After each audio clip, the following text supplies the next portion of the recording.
Olá, bem-vindos ao Tecnopapo. Eu sou Rafael, aluno de Ciência da Computação aqui da URGS, e nesse terceiro episódio a gente vai estar falando sobre inteligência artificial.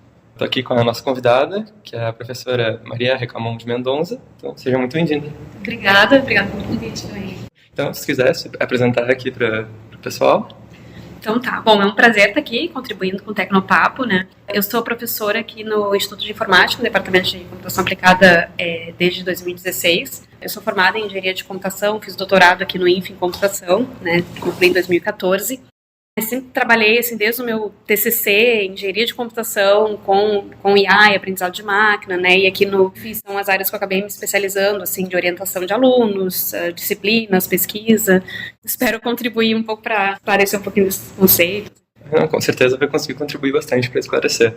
Então, para começar, a gente vai falar sobre IA, que é um tema que está bastante na atualidade, mas tem muita gente ainda que não faz ideia do que é e não tem muita noção, um tema meio nebuloso. Então, como é que tu poderia esclarecer para essas pessoas o que é inteligência artificial?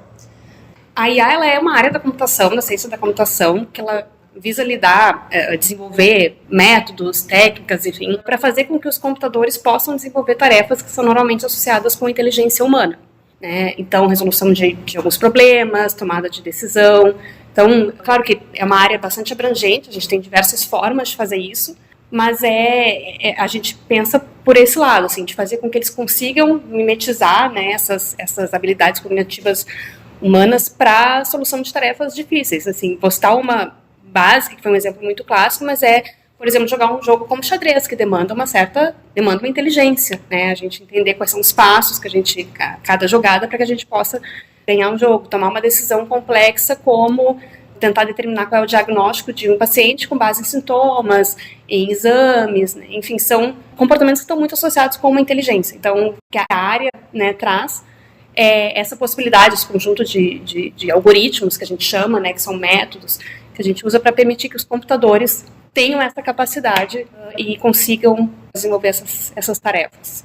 Sim, como tu disse, o exemplo de xadrez, ou até mesmo o exemplo de realizar um diagnóstico, e hoje em dia a gente tem até o próprio ChatGPT, mas o xadrez é uma coisa que a gente sabe que faz bastante tempo ali, que tem inteligências artificiais para jogar xadrez. Então, como é que foi o começo dessa inteligência artificial? Uma das primeiras pessoas, né, a questionar essa capacidade dos computadores de ser inteligentes ou terem um comportamento inteligente foi o Alan Turing, falando da década de 50, assim, ele inclusive também é conhecido como o pai da IA, né, não só o pai da computação, mas o pai da IA nesse sentido, que foi uma das primeiras pessoas a questionar. E é interessante, assim, só para a gente pensar que a gente está falando uma ciência, né? Embora a gente, principalmente mais jovens, pesquisadores, alunos, né, que estejam acostumados com isso assim, na nossa rotina, ela é uma ciência relativamente nova. Né? Na década de 50, o termo propriamente dito foi cunhado em 56, que foi, digamos assim, foi uma tentativa de reunir vários nomes importantes na área na época, numa conferência de Dartmouth, que foi chamada para discutir sobre máquinas pensantes. Eu acho que eles usavam esse termo, né, enfim, inicialmente. E aí, depois, McCarthy, que foi a pessoa que convocou essa conferência, ele chamou, usando um termo, qual termo iria usar, enfim, várias áreas discutiam essa ideia de inteligência. Ele acabou usando o termo inteligência artificial. Então, ele foi criado em 1956. Então, ela é uma ciência relativamente nova, 60 e poucos anos, 68 anos. E aí, no início, assim, os primeiros casos assim, de sucesso que a gente teve, eles eram bastante focados em formas de representar um conhecimento e utilizar esse conhecimento representado através de regras, de lógica, de um formalismo assim, mais matemático, explorar esse conhecimento para resolver problemas para tomada de decisão. Tá? Então, a gente tem tanto essa questão de, por exemplo, o jogo de xadrez, né? Enfim, algumas soluções nessa linha, de soluções de problemas em geral, de busca, e tem também a parte ali que a gente chama de sistemas especialistas, que foi quando muitos desses sistemas começaram a resolver problemas que talvez estejam mais no nosso dia a dia, digamos assim, não só da academia, né, da parte mais científica. Então, um dos grandes casos assim, que chamou muita atenção nessa linha foi o MISIN, que era um sistema especialista. Então, o sistema especialista basicamente era isso, ele era baseado numa representação de um conhecimento, né, enfim, de especialistas em regras, e um sistema de inferência que usava esse conhecimento para tomar uma decisão. E o MISIM ele era especificamente na área da saúde para recomendar antibióticos para pacientes, baseado em algumas características do paciente, sintomas, peso, então, qual era o antibiótico recomendado, qual era a dose. E esse foi um dos assim, grandes casos de sucesso, assim, se não me engano, é Stanford, eu posso estar, espero não estar enganada, assim, mas se não me engano, eram pesquisadores de lá. E aí, o que aconteceu é que essas estratégias, elas resolviam muitos problemas, mas elas eram bastante limitadas para extrapolar para problemas maiores, né, e problemas em que a gente não tinha todo o conhecimento que poderia ser representado com esse formalismo que precisava, né, do ponto de vista dessa IA, que a gente chama essa IA mais simbólica. E aí, a área começou a evoluir para uma linha de aprendizado, que a gente chama de um aprendizado, uma IA mais moderna, uma IA baseada em aprendizado, que é permitir que os computadores eles adquiram esse conhecimento para resolver um problema a partir de uma experiência ou a partir de dados, né? Então, assim, que a gente tenha. Porque justamente foi essa uma das limitações. Se eu não sei como representar aquilo, a forma que eu soluciono esse problema, através de, por exemplo, regras, né, que eu possa usar uma inferência depois para aplicar essa regra em novos casos, se eu não tenho como fazer essa representação, como é que eu vou ensinar um computador, um programa de computador a fazer isso? E aí, quando eu estou falando dessa IA mais baseada em aprendizado, vem junto toda a parte que a gente está muito acostumado a ouvir, né, que é a parte de redes neurais, de aprendizado profundo. Então, enfim, embora muitos desses da base, né, computacional para esse aprendizado venha, né, também ali da década de 50, assim, alguns esforços que foram se somando, né, muito disso acabou explodindo, eu diria, ali talvez pelos anos 2000, por aí, quando tinha mais recursos computacionais, permitiram tinha mais dados, permitiram esses modelos a aprender a partir de ter mais dados para aprender, enfim. Então, essa IA baseada em aprendizado é isso, assim, permitir que os computadores extraiam esse conhecimento a partir de experiência ou de dados para resolver os problemas. E tem um exemplo, assim, que eu gosto de usar quando a gente está falando em aula, né, sobre essa diferença, assim. É como se essa IA baseada em aprendizado, ela conseguisse resolver aquelas tarefas que são muito intuitivas para a gente resolver como seres humanos, mas são muito difíceis de descrever formalmente como é que eu resolvi aquilo. Então, uma coisa que a gente faz muito bem, digamos assim, né, para a maioria dos casos, é reconhecer a emoção de uma pessoa em uma foto, né? A gente consegue, na maioria dos casos, ver, olha, acho que essa pessoa está triste, essa pessoa acho que está feliz, ela tá surpresa, está com medo. Mas, ao mesmo tempo, a gente faz isso de forma quase que automática, na maioria dos casos, a gente consegue perceber, né, a essência daquela emoção através da expressão facial, mas seria algo muito difícil da gente descrever formalmente. Então, se eu tenho a foto de uma pessoa, como é que eu descrevo se aquela pessoa, se ela está feliz ou se ela está surpresa, digamos assim? Porque muitas vezes, né, a gente tem aspectos como é que a gente vai estar, por exemplo, a sobrancelha, a boca, se ela está mais aberta ou menos aberta, as sobrancelhas mais arqueadas. Então, tem normalmente um exemplo que eu mostro para os alunos nesse sentido. A gente faz isso imediatamente. Quando a gente olha a foto, a gente olha se a pessoa está feliz. Né? Mas tu pega emoções, por exemplo, surpresa positivamente, surpresa com medo.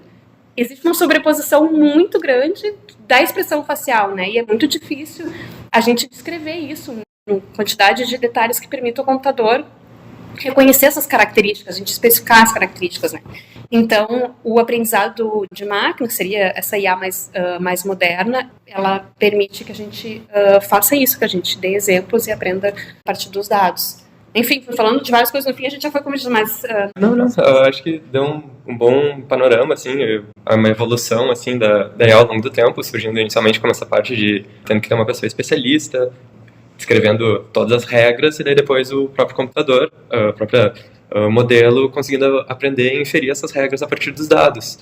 E na parte dos dados, acho que a gente chega num ponto interessante, que é como que ele consegue tirar essa informação a partir dos dados, porque vai precisar de muito dado para conseguir achar algum padrão entre eles, assim. Então, como é que isso consegue acontecer numa parte mais do computador mesmo?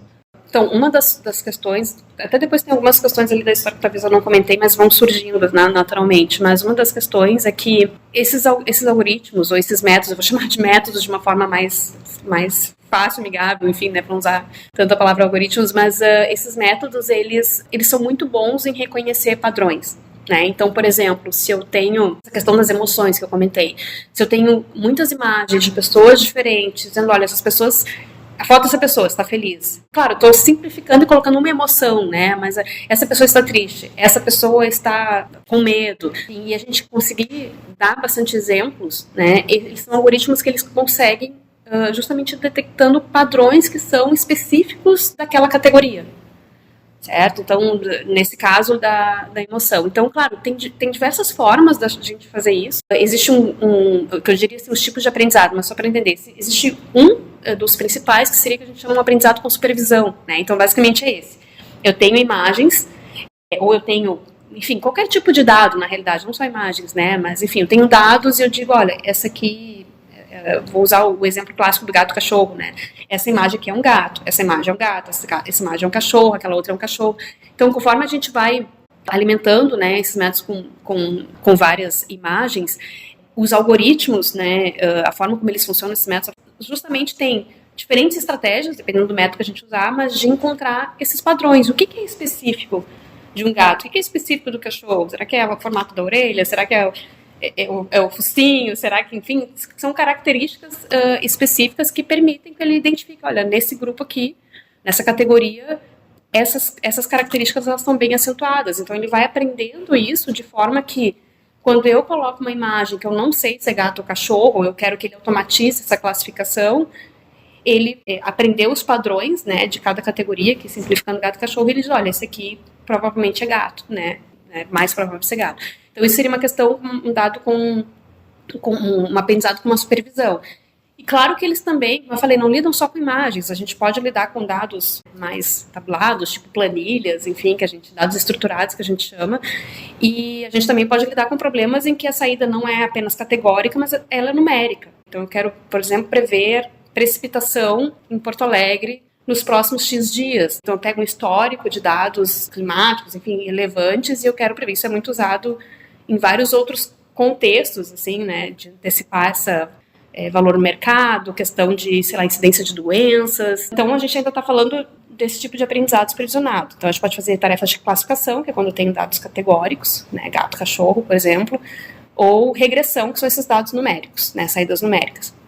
E depois tem um outro aspecto bem importante, que é o não supervisionado, que é quando eu quero encontrar padrões nos dados, regularidades nesses dados, que possam ser utilizadas eventualmente para uma tomada de decisão, né, que me explica esses padrões. Então a gente tem, por exemplo, os agrupamentos, em que eu tento achar dentro do meu grande conjunto de dados subgrupos que são muito parecidos entre si. Eu não sei exatamente que rótulo tem aqueles grupos, né? Eu não sei exatamente qual é a notação semântica que eu vou dar para aquilo, né? Mas eu sei que eles são muito parecidos entre si. Então, por exemplo, do ponto de vista de análise de dados para empresas, e-commerce, aquele subgrupo é um perfil de clientes que tem padrões de compra muito similares, né? Os que compram várias compras com valores pequenos, tem os que compram mais esporadicamente, mas são compras mais volumosas. Então, aquilo pode ter um significado do ponto de vista do domínio ali. Então, a gente usa para compreender um pouco esses dados, né? E tirar esses insights, esses conhecimentos que possam nos permitir melhor utilizar esses dados para a nossa aplicação de interesse, né? E aí eu só ia comentar do terceiro grande tipo de aprendizado, que é o por reforço, que a gente chama, que é aquele tipo de aprendizado muito vinculado, se voltar a tarefas de controle, por exemplo, de robôs, mas também tem sido muito usado em jogos, por exemplo, que basicamente são sequências de ações que um agente interagindo com o seu ambiente, então ele sente o ambiente, vê quais as ações parecem ser mais promissora para o objetivo que ele quer chegar, e ele toma aquela ação e ele recebe um feedback, né? Ele pode entender que aquela ação foi boa ou não em relação a chegar mais perto do seu objetivo final. Então, isso é um aprendizado por reforço, que ele vai recebendo esse feedback e vai ajustando as suas ações. Por exemplo, se eu quero um robô que levante daqui e jogue, sei lá, uma bolinha de papel no lixo, né? Então, essa coisa até ele conseguir... Claro que a gente está falando do robô, tem muitas outras coisas mais complexas além desse movimento para aprendizado, mas seria nesse sentido, assim, eu consigo tomar minha ação através dessas sucessivas interações de recebendo um feedback do ambiente. Então, eu diria seria essas três grandes, o supervisionado, supervisão não supervisionado, eu falei aqui especificamente de agrupamento, e o aprendizado por reforço. Sim, e uma coisa que era uma constante quando você estava explicando era sempre estava mencionando dados e muitos dados. Então, como é que seria o trabalho de uma pessoa que trabalha na área? Tem que trabalhar muito recolhendo dados e juntando dados e limpando esses dados? Como é que é mais ou menos o dia a dia de uma pessoa que está trabalhando com isso? Isso é bem importante, assim, porque principalmente os dois tipos de aprendizado que eu falei, o supervisionado e o por agrupamento, e o não supervisionado, que buscam encontrar padrões em dados, né, eles são altamente dependentes do dado que a gente fornece. A gente só consegue realmente fazer o modelo funcionar tão bem quanto, digamos assim, a qualidade do modelo está muito condicionada aos nossos dados, né? Então a gente não consegue ter um bom modelo se a gente não tiver dados que são representativos daquele domínio. E aí, talvez seja um ponto que, para quem começa a colocar a mão na massa, assim, para realmente trabalhar com aprendizado de máquina, seja um ponto meio frustrante, assim, no início, porque muito do tempo que a gente despende nesses projetos é olhando para os dados, tratando os dados, vai processando os dados. Então, mesmo que a gente não tenha, talvez, o esforço de coletar o dado, eventualmente esse dado já foi coletado, com outra proposta, um estudo que já foi executado, um dado que é público, mesmo que a gente não tenha, né, esse trabalho, o tempo que a gente tem de analisar esses dados, avaliar a qualidade, resolver problemas, por exemplo, tem valores faltantes, tem valores que são totalmente fora da curva, os nossos outliers, a gente tem que fazer transformações nos dados, enfim. Então, tem duas questões que são muito importantes. Claro que o volume de dados, né? Então, principalmente se a gente está trabalhando com o que a gente chama de aprendizado profundo, são modelos especialmente bons para dados não estruturados, imagens, vídeos, texto, enfim. Então, eles têm uma capacidade maior de extrair esses padrões a partir desses dados. A gente precisa realmente de um grande volume de dados, né? Mas, ainda que a gente esteja trabalhando com modelos mais tradicionais, assim, nesse aprendizado de máquina, a gente precisa se preocupar. Então, é o volume, quantidade de dados. Claro que isso depende muito de cada problema, mas né, o que eu tenho de dados e a qualidade, e a representatividade, né? Porque eu posso ter dados de uma ótima qualidade, está tudo comportadinho ali, né? Enfim, do ponto de vista do que a gente avalia, mas não são dados que não são suficientes para responder aquela pergunta que eu estou tentando responder, ou aquele modelo tem o objetivo de ajudar, por exemplo, a determinar o diagnóstico do paciente, mas se não tem informações relevantes naqueles dados para esse problema, não importa quão boa seja a minha metodologia de trabalho, né, em aprendizado de máquina, eu não vou conseguir resolver esse problema. Então, realmente, os dados têm um papel muito central, porque são a base, o insumo principal desse aprendizado, e a gente tem sempre essa questão de olhar para a qualidade, para a representatividade e para o volume, não quanto que eu tenho de dados. E até falando desse grande volume de dados, até saiu uma notícia recentemente que grandes empresas de tecnologia, as Big Techs, estavam até investindo em plantas nucleares para conseguir treinar esses modelos, devido a grande quantidade de dados que precisa e também o grande poder computacional depois para treinar eles e eles conseguirem reconhecer esses padrões. Então, está intrinsecamente ligado a um grande poder computacional e um grande gasto energético também, essa questão do aprendizado de máquina. Queria saber se também tem algumas alternativas ou algumas coisas que a gente pode fazer para que não seja tão custoso esse processo de treinar os modelos e que eles consigam identificar os resultados, tendo uma qualidade boa também sem gastar tanto. Esse é um dos grandes problemas que a gente tem na área, né? Falando não só como pesquisadora aqui, mas tem toda a questão de custo energético, de impacto no meio ambiente, que acho que é um tema bem polêmico, assim, do ponto de vista da IA. E tem toda a questão também do que a gente consegue fazer pela dependência de um hardware, né? Então, muitas vezes, a gente diz que fica muito restrita a determinados grupos ou países, enfim, por essa questão de falta de acesso a algumas máquinas específicas, né? Uma computação realmente de alto desempenho para treinar alguns modelos. Então, esse realmente é um problema, né?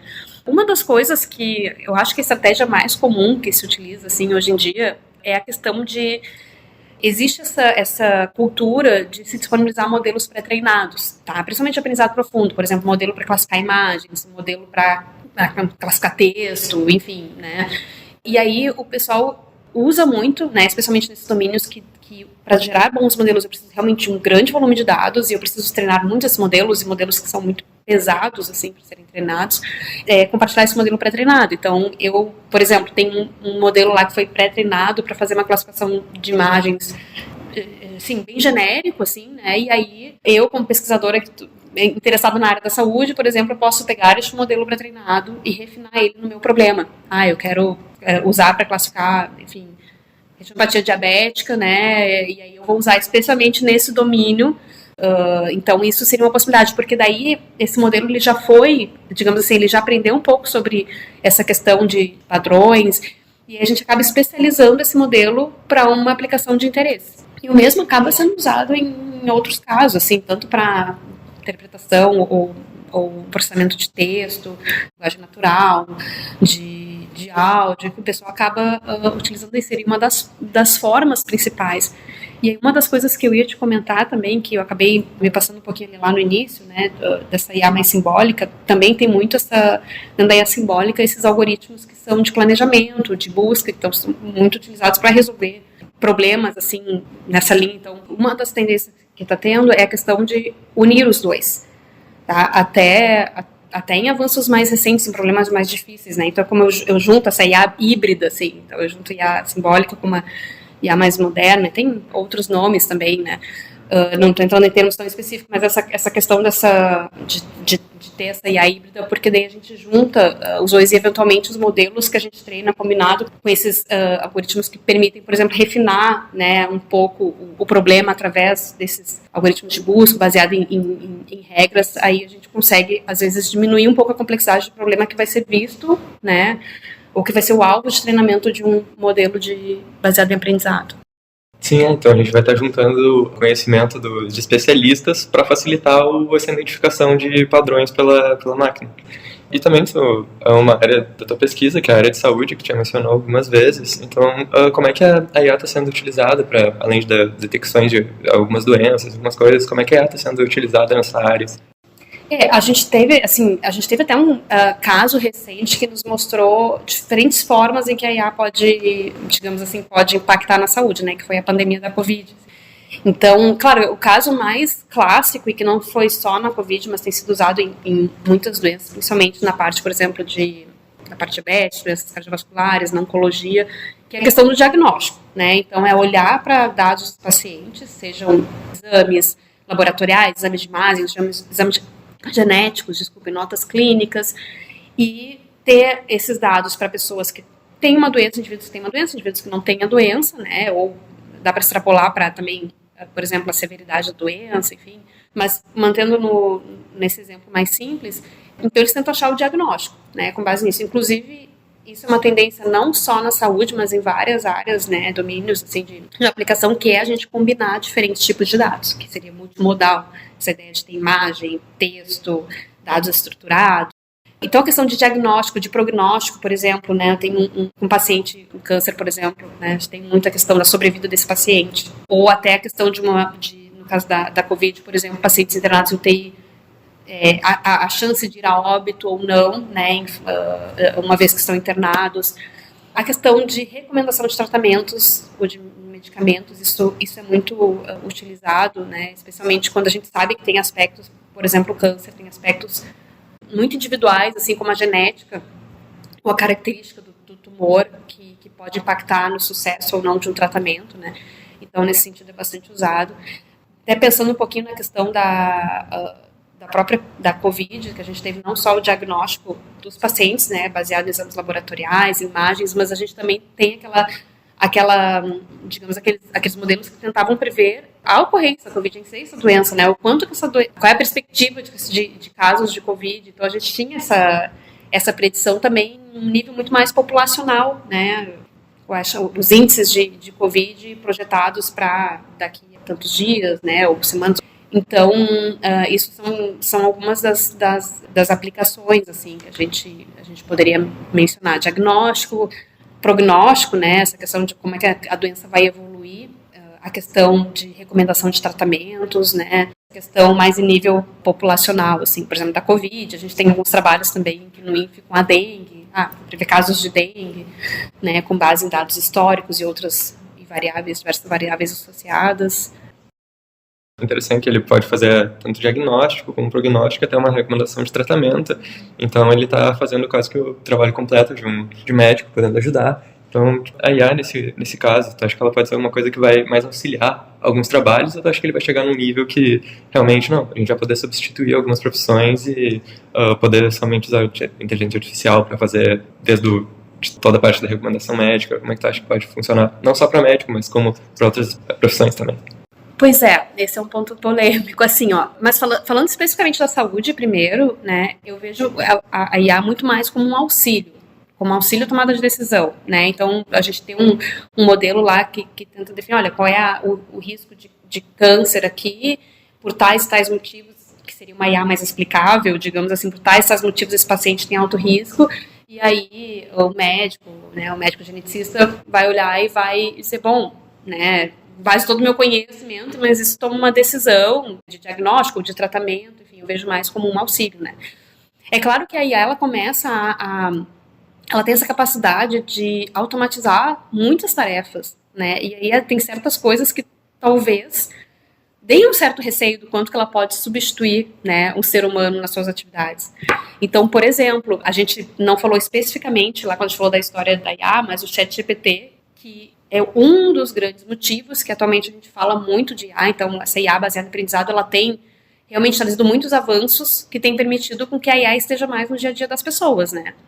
E essa questão do ChatGPT, por exemplo, bom, talvez automatizar questões como uma geração de, eu quero gerar uma notícia para divulgar aqui, eu quero gerar música, eu quero corrigir um texto, eu quero, assim, tarefas que a gente fica pensando, bom, eventualmente algumas atividades, elas vão passar a ser substituídas. Talvez ainda não esteja num ponto, né, em muitos aspectos, de fazer essa substituição sem uma preocupação de avaliar o quanto que isso está sendo feito de forma correta, ética, né, justa, enfim.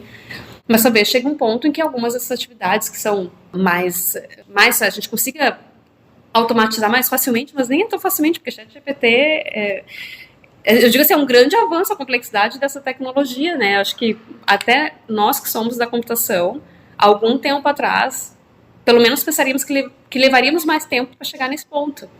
Então, talvez nesse aspecto, né, algumas atividades, elas vão poder ser automatizadas. Eles são bons de recomendar conteúdo, de encontrar esses padrões, de, por exemplo, detectar operações que possam ser fraudulentas com cartão de crédito. Então, né, basicamente, você tem um programa lá com uma IA embutida que fica analisando isso e dispara um alerta do tipo, olha, isso aqui possivelmente é uma transação fraudulenta, eu vou bloquear o cartão, né, enfim. Não é necessariamente mais uma pessoa que fica analisando, alguém que fica baixando os dados e analisando esse padrão dos clientes, né, é muito mais uma automática. Então, assim, eu acho que com o tempo algumas tarefas algumas atividades podem sim ser substituídas, digamos assim, mas acho que a gente ainda está num ponto de entender, desculpem a redundância, mas até que ponto essa IA, ela realmente vai reproduzir um comportamento que ele é socialmente aceitável, né, em vários aspectos, principalmente quando lida com questões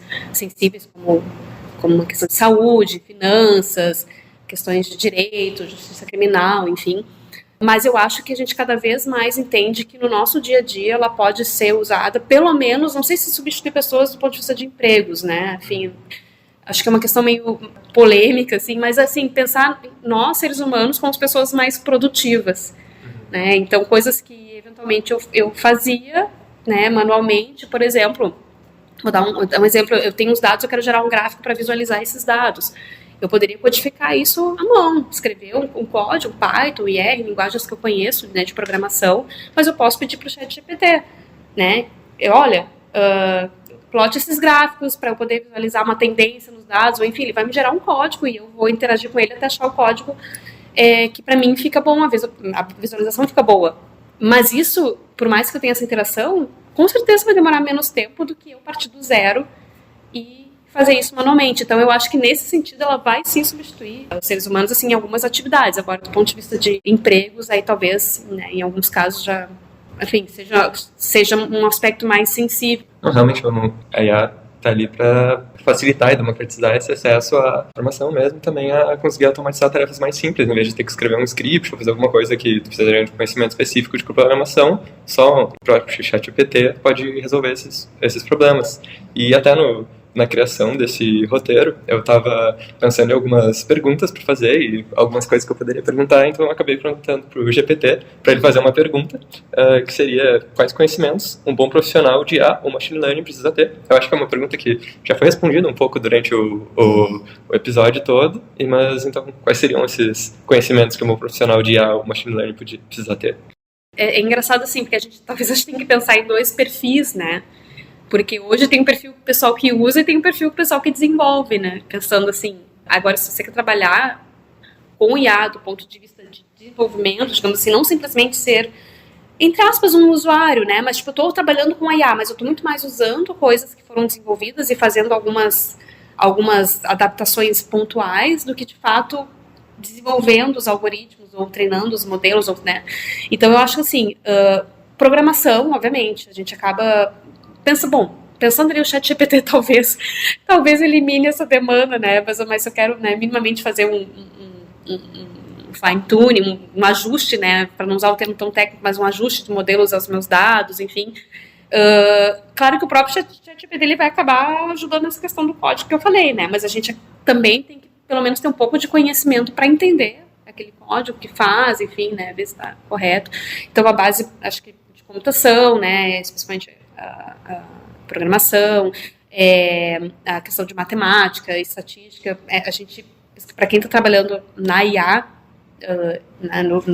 no campo propriamente dito, tem muito, principalmente esses métodos de aprendizado, eles têm uma base estatística forte, assim, a gente acaba recorrendo a vários desses conceitos, né? Então eu acho que seria essa questão, pensando mais em quem realmente está trabalhando mais na área, não só como usuário, mas como, né, desenvolvendo algo. Então, do ponto de vista para além da IA, outras técnicas outras áreas da computação, e a questão de matemática, estatística, assim, eu acho que também, para quem quer entender, são áreas importantes, assim, de conhecer. E existe um aspecto que, do ponto de vista da IA, essa IA mais moderna aplicada à resolução de problemas, assim, então a gente tem muita intersecção com a área de ciência de dados, né? De tentar resolver, enfim, problemas desses modelos, ou tentar achar padrões, ou tentar, enfim, extrair conhecimento a partir desses dados. Também tem muito a parte de como é que a gente manipula dados, visualiza dados, sabe? Um pouco de expertise nesse sentido também acaba sendo interessante, assim, dependendo da aplicação. Sim, né? Então, agora que a gente respondeu essa nossa pergunta do ChatGPT, a gente também, acho que esse episódio serviu para tirar um pouco das dúvidas do pessoal sobre o que é inteligência artificial, machine learning, dar um bom panorama geral sobre todo esse tema. E para alguém que ficou interessado nisso e gostaria de aprender mais ou até se informar mais, saber um pouco mais das notícias que estão saindo, seria alguma recomendação para alguém que queira entrar um pouco mais nesse mundo? Para quem quer aprender e não necessariamente está ligado a um curso, né, uma graduação, coisa assim, né, a gente tem bastante cursos online, assim, para quem está interessado nesse sentido. A gente tem bastante cursos online, inclusive cursos de universidades como MIT, Harvard, nessas plataformas online gratuitas, assim, edX, Coursera. Então, são, assim, acho que tem vários níveis. Inclusive tem, por exemplo, alguns cursos que é IA, o aprendizado de máquina para a saúde. Então, talvez não aprofunda nos conceitos, né, na teoria, mas mostra como é que podem ser aplicados, assim como deve ter para outras áreas, lá, economia, enfim, direito. Tem também vários blogs que discutem, então eu me lembrei agora de cabeça o Miriam, o Towards Data Science, que fala bastante, enfim, talvez tenham alguns outros, não estou necessariamente lembrando agora, mas a gente tem vários blogs, assim, de postagens que discutem, né, os algoritmos, discutem aplicações, trazem notícias, trazem avanços recentes. Eu diria que enfim, do ponto de vista de se interar sobre a área, sobre como ela funciona, o que tem acontecido, o que tem sido feito, né, o que a gente tem disponível de métodos, eu pensaria nessas duas que são mais acessíveis, assim, do ponto de vista de... Porque, claro, que a gente tem... O que mais tem nessa área são artigos científicos, mas aí para uma comunidade mais acadêmica mesmo, acho que não é o caso aqui. Mas esses cursos online, tem vários, até do DataCamp também, que ensina também bastante parte de programação em análise de dados, então entra muita parte de aprendizagem de máquina para análise de dados. Mas, então, queria agradecer a tua presença aqui. Com certeza foi um ótimo episódio. Espero que tenha dado para tirar todas as dúvidas e dar uma boa introdução na área. Então, muito obrigado pela participação. Obrigada pelo convite. Prazer participar, com certeza foi muito bacana. E espero ter contribuído e sucesso ao projeto Tecnopapo. Muito obrigado. Obrigada. Então, chegamos ao final do nosso terceiro episódio. Muito obrigado a todos que ouviram até aqui. Não se esqueçam de nos seguir aqui no Spotify para ficar por dentro dos próximos episódios. Se tiverem alguma sugestão de tema, podem mandar por e-mail que está na descrição do Spotify aqui. Muito obrigado e até mais!